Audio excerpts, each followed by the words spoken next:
हलक में अटकी 250 लोगों की जानें। चित्कार के बीच खुद को बचाने के साथ अपनों को खींचते रहे लोग। हावड़ा रेल रूट पर नई दिल्ली से दरभंगा जा रही क्लोन एक्सप्रेस के S1 कोच में इटावा में तेज धमाके के साथ बुधवार शाम करीब 5:30 बजे आग लग गई। इस दौरान S2, S3 और दिव्यांग कोच भी एक एक कर लपटों में घिर गए। चारों कोच में करीब 250 यात्री सफर कर रहे थे।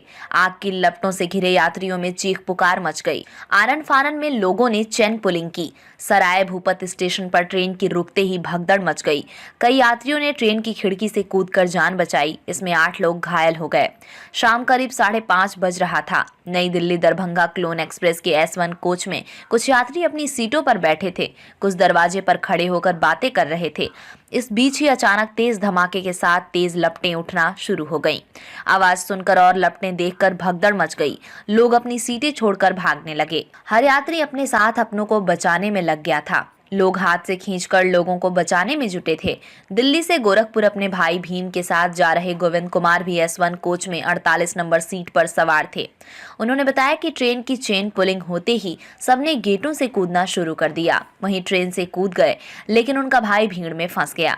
धक्कों के बीच किसी तरह भाई को खींचकर बाहर निकाला। सामान और जूते चप्पल वहीं रह गए। उन्होंने बताया कि अचानक 20 से 30 नंबर सीट से आग की लपटें उठने लगी थीं। हादसे के वक्त लगा जैसे किसी पटाखे की वजह से आग लगी हो। सामान से ज्यादा जरूरी है जान। नई दिल्ली से ट्रेन के S3 कोच में बैठी निशा देवी ने बताया कि उन्होंने 5 टिकट बुक करवाए थे। शयनयान में आरक्षण होने के बाद भी बैठकर यात्रा कर रहे थे। अचानक से झटके के साथ ट्रेन रुकी और लोग भागते नजर आए। वो भी अपने बच्चों के साथ ट्रेन से उतर गईं। उनका सामान उसी में रह गया। उन्होंने लड़खड़ाती जुबान से कहा कि सामान से ज्यादा जान जरूरी है। सामान छोड़कर ट्रेन से कूदी बबीता। यात्री बबीता ने बताया कि वो S4 कोच में यात्रा कर रही थी। नॉन स्टॉप ट्रेन अचानक से रुक गई। जब तक कुछ समझते तब तक लोग ट्रेन से कूदने लगे। उन्होंने भी अपने सामान को छोड़कर जान बचाई। हालांकि आग उनके कोच से काफी दूर थी, लेकिन उस वक्त कुछ समझ में नहीं आया कि क्या करें।